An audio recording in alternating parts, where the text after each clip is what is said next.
हर हर महादेव दोस्तों, स्वागत है आपका हमारे YouTube चैनल पर। आज की वीडियो में हम सुनेंगे शिव महापुराण विद्वेश्वर संहिता का 12वां अध्याय मोक्षदायक पुण्य क्षेत्रों का वर्णन। सूत जी बोले, हे विद्वान और बुद्धिमान महर्षियों, मैं मोक्ष देने वाले शिव क्षेत्रों का वर्णन कर रहा हूँ। पर्वत, वन और काननों सहित इस पृथ्वी का विस्तार 50 करोड़ योजन है। भगवान शिव की इच्छा से पृथ्वी ने सभी को धारण किया है। भगवान शिव ने भूतल पर विभिन्न स्थानों पर वहाँ के प्राणियों को मोक्ष देने के लिए शिव क्षेत्र का निर्माण किया है। कुछ क्षेत्रों को देवताओं और ऋषियों ने अपना निवास स्थान बनाया है, इसीलिए उसमें तीर्थत्व प्रकट हो गया है। बहुत से तीर्थ ऐसे हैं जो स्वयं प्रकट हुए हैं। तीर्थ क्षेत्र में जाने पर मनुष्य को सदा स्नान, दान और जाप करना चाहिए, अन्यथा मनुष्य रोग, गरीबी तथा मूर्खता आदि दोषों का भागी होता है। जो मनुष्य अपने देश में मृत्यु को प्राप्त होता है, वह इस पुण्य के फल से दोबारा मनुष्य योनि प्राप्त करता है, परंतु पापी मनुष्य दुर्गति को ही प्राप्त करता है। हे ब्राह्मणों, पुण्य क्षेत्रों में किया गया पाप कर्म अधिक दृढ़ होता है, अतः पुण्य क्षेत्र में निवास करते समय पाप कर्म करने से बचना चाहिए। सिंधु और सतलुज नदी के तट पर बहुत से पुण्य क्षेत्र हैं। सरस्वती नदी परम पवित्र और 60 मुख वाली है, अर्थात इसकी 60 धाराएं हैं। इन धाराओं के तट पर निवास करने से परम पद की प्राप्ति होती है। हिमालय से निकली हुई पुण्य सलीला गंगा 100 मुख वाली नदी है। इसके तट पर काशी, प्रयाग आदि पुण्य क्षेत्र हैं। मकर राशि में सूर्य होने पर गंगा की तट भूमि अधिक प्रशस्त एवं पुण्यदायक हो जाती है। सोनभद्र नदी की 10 धाराएं हैं। बृहस्पति के मकर राशि में आने पर यह अत्यंत पवित्र तथा अभिष्ट फल देने वाली है। इस समय यहाँ स्नान और उपवास करने से विनायक पद की प्राप्ति होती है। पुण्य सलीला महानदी नर्मदा के 24 मुख हैं। इसमें स्नान करके तट पर निवास करने से मनुष्य को वैष्णव पद की प्राप्ति होती है। तमसा के 12 तथा रेवा के 10 मुख हैं। परम पुण्यमयी गोदावरी के 21 मुख हैं। यह ब्रह्म हत्या तथा गोवध पाप का नाश करने वाली एवं रुद्र लोक देने वाली है। कृष्णवेणी नदी समस्त पापों का नाश करने वाली है। इसके 18 मुख हैं तथा यह विष्णु लोक प्रदान करने वाली है। तुंगभद्रा 10 मुखी है एवं ब्रह्मलोक देने वाली है। सुवर्ण मुखरी के 9 मुख हैं। ब्रह्मलोक से लौटे जीव इसी नदी के तट पर जन्म लेते हैं। सरस्वती नदी, पंपा सरोवर, कन्याकुमारी अंतरीप तथा शुभकारक श्रेष्ठ नदी सभी पुण्य क्षेत्र हैं। इनके तट पर निवास करने से इंद्रलोक की प्राप्ति होती है। महानदी कावेरी परम पुण्यमयी है।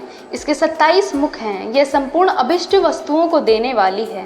इसके तट ब्रह्मा विष्णु का पद देने वाले हैं। कावेरी के जो तट शैव क्षेत्र के अंतर्गत हैं, वे अभिष्ट फल तथा शिवलोक प्रदान करने वाले हैं।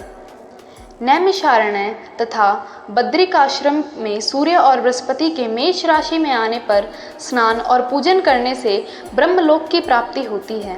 सिंह और कर्क राशि में सूर्य की संक्रांति होने पर सिंधु नदी में किया स्नान तथा केदार तीर्थ के जल का पान एवं स्नान ज्ञानदायक माना जाता है। बृहस्पति के सिंह राशि में स्थित होने पर भाद्र मास में गोदावरी के जल में स्नान करने से शिवलोक की प्राप्ति होती है, ऐसा स्वयं भगवान शिव ने कहा है।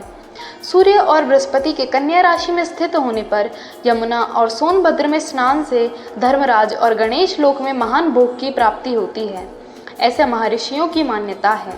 सूर्य और बृहस्पति के तुला राशि में होने पर कावेरी नदी में स्नान करने से भगवान विष्णु के वचन की महिमा से अभिष्ट फल की प्राप्ति होती है।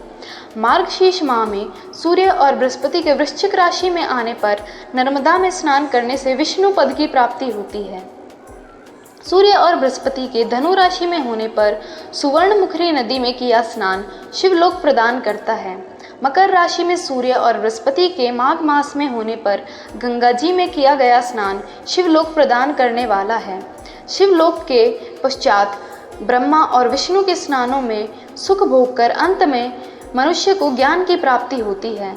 माघ मास में सूर्य के कुंभ राशि में होने पर फागुन मास में गंगा तट पर किया श्राद्ध, पिंडदान अथवा तिलोदक दान पिता और नाना दोनों कुलों के पितरों की अनेकों पीढ़ियों का उद्धार करने वाला है।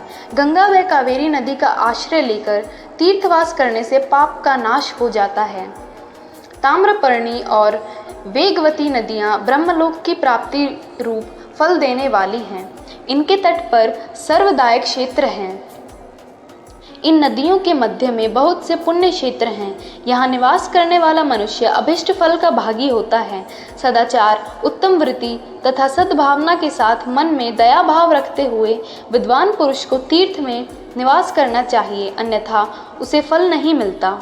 पुण्य क्षेत्र में जीवन बिताने का निश्चय करने पर तथा वास करने पर पहले का सारा पाप तत्काल नष्ट हो जाएगा, क्योंकि पुण्य के ऐश्वर्यदायक हो जाते हैं। हे ब्राह्मणों, तीर्थ में वास करने पर उत्पन्न पुण्य काय की वाचिक और मानसिक सभी पापों का नाश कर देता है।